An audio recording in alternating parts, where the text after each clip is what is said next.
So the first step in throwing a football far and accurately is the way that your hands are placed on the football. You want to have your middle finger touching the top of the lacing on the top of the football. You want that to be at the beginning of there, and then you want to skip a thread with every finger. And then your index finger is going to be the top of the football where you're going to get your spiral from. So it's going to roll off of your fingers in this motion right here. Something that you can do with your hand placement to increase being able to throw a spiral is just little tosses like this.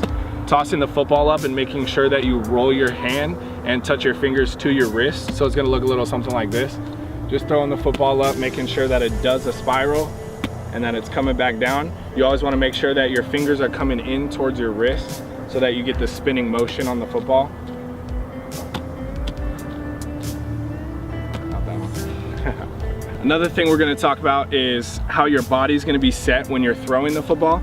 You always wanna have your feet about shoulder width apart. The way that you're gonna have your body stances is your knees are gonna be slightly bent, giving you just enough right here in your torso to spin.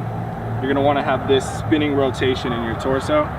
And the way that your feet are gonna go is when you're stepping, you wanna plant here, have your knees open at about shoulder width apart, and then you're gonna rotate your shoulders here.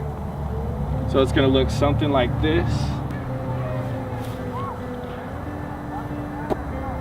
So that's what the setup for the throw is gonna be like. So after you get the stepping down with your feet here in shoulder width position, we're gonna wanna start learning how to cock the football back.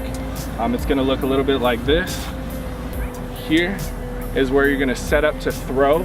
You're gonna get your power from here. You're leaning off of your back foot, and then you wanna keep your finger placements how we showed you before, and you're just gonna take that, you're gonna rotate to your ear, and then following through.